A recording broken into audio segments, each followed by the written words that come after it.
अल्लाह ताला फरमायो तो महबूब जेके तो सां बैत कंदा ये मां अल्लाह सां बैत करे रहा है।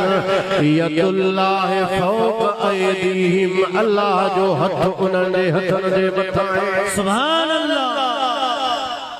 हथ तो हुजूर जो हो पर अल्लाह मदीने वारे जे हथ खे पंहिंजो हथ करवायो।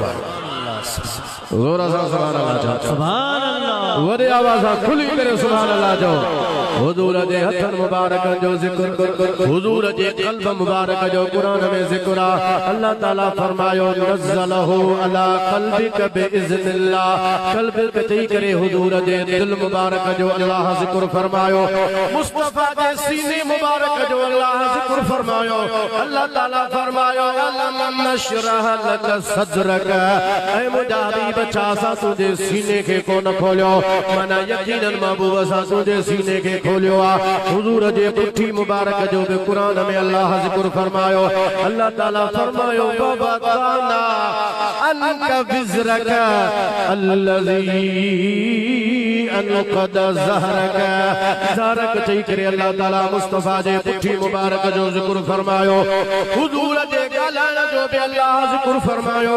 वमा यंतिक़ु अनिल हवा इन हुवा इल्ला वहयु यूहा। अल्लाह ताला नुतक़ जो लफ्ज़ चई करे मुस्तफा जे ॻाल्हाइण जो ज़िक्र कुरान में फरमायो। मुस्तफा जे ॾिसण जो ज़िक्र कुरान में अल्लाह फरमायो। अल्लाह ताला फरमायो मा कज़बल फुआद मा रआ। जॾहिं हुजूर मेराज जे रात मथे विया हिन ज़ाहिरी अखियुनि सां मदीने वारे वञी अल्लाह जो दीदार कयो। अल्लाह ताला फरमायो अखियुनि जेको ॾिठो दिल उन जी तकज़ीब कान कई बल्कि दिल उन जी तस्दीक कई। माना हुजूर पंहिंजे अखियुनि सां जेको अल्लाह जो दीदार कयो दिल उनखे कूड़ो कोन समझो, दिल दोनों खे सचो समझो तो वाकई मुस्तफा अल्लाह जो दीदार कयो। सुभान अल्लाह। हुजूर न उथन क़याम फरमाए। हुजूर जे उथण जो भी अल्लाह ज़िक्र कुरान में फरमायो। ज़ोर सां सुभान अल्लाह। सुभान अल्लाह। माण्हुनि जो अजीब हाल आहे। किसन कहाणियुनि ते ज़ोर आहे। वो असांखे वरी हू चवंदा तव्हांजा मौलवी जेके क़ुरान पढ़नि ई कोन्ह था। मां हे सभु तव्हां जॻह क़ुरान पढ़ियो आहे। चओ सुभान अल्लाह। सुभान अल्लाह। वॾे आवाज़ सां खुली करे सुभान अल्लाह। सुभान अल्लाह। अल्लाह ताला कुरान करीम में फरमायो हुजूर सल्लल्लाहु अलैहि वसल्लम जे उठण जो जॾहिं मुस्तफा उथे अल्लाह कुरान में फरमाए अल्लज़ी यराक हीन तक़ूम।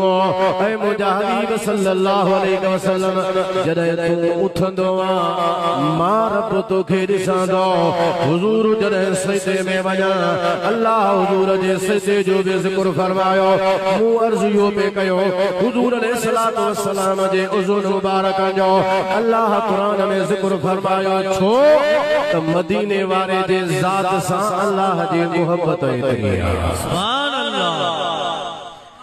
या जेका मोहब्बत आहे न हज़रत पीसे रोज़े वारे अली अल्लाह ताला ने फरमायो आहे त मोहब्बत रुगो दीदार सां कोन थींदी आहे, मोहब्बत गुफ़्तार सां भी थींदी आहे। नारे